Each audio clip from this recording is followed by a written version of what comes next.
Symbols are an aid for conveying concepts that are subtle and abstract. They can also serve as quick reminders for things, people, or feelings we wish to remember, such as when using a friendship band, family portrait, or national flag.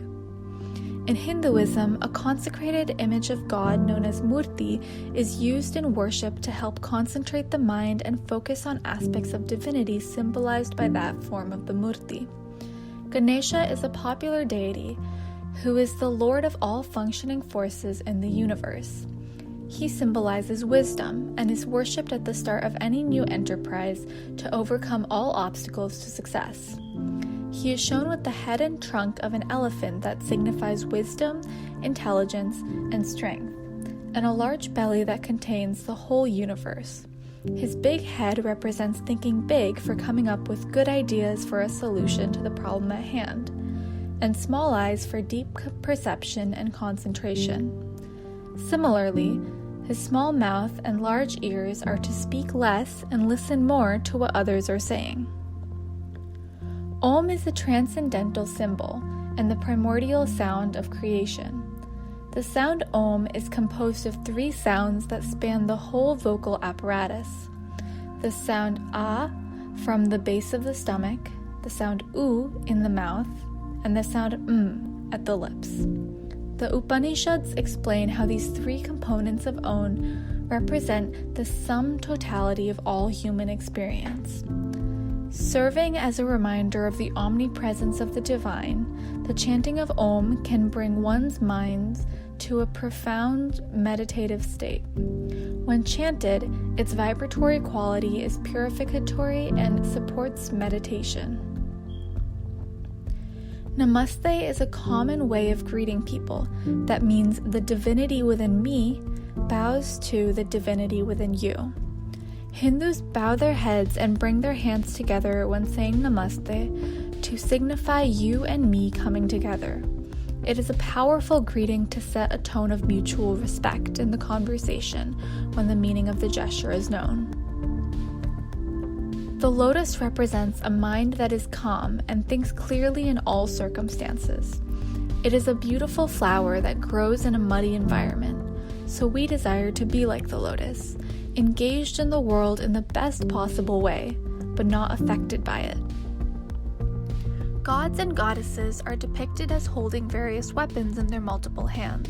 This is symbolic of their power that they use to destroy evil and restore dharma in the world. Such weapons include the sword, axe, bow and arrow, discus, mace, trident, and noose. The 3 points of Trishul represent creation, sustenance, and destruction, as well as will, action, and wisdom. Trishul symbolizes removing negative tendencies and embracing new positive ones. The tilak, or bindi, is traditionally applied at the center of the forehead between the eyebrows. The place of application is regarded as a powerful point of energy flow in the body, and is the point for focusing our mind on the task at hand, especially in meditation.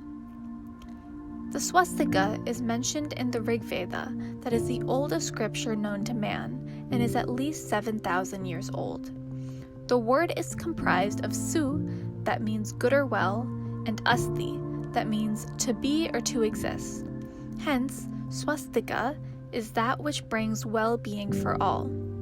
The symbol used on the Nazi flag and adopted by other hateful movements was called Hakenkreuz by Hitler, which looks just like the swastika. Whether a symbol displayed is the Hakenkreuz or the swastika must be determined by the context in which it is displayed, just as the context is used to say that the cross is holy unless it is the burning cross. The swastika symbol has additional interpretations. It can represent the 4 goals of human life.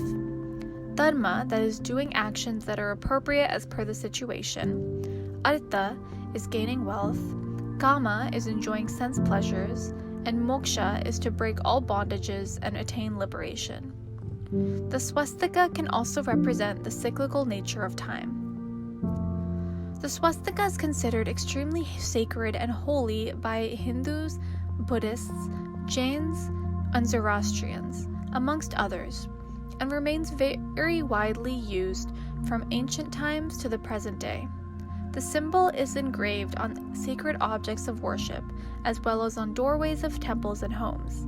It forms parts of all kinds of religious ceremonies and is often used to decorate objects in daily life.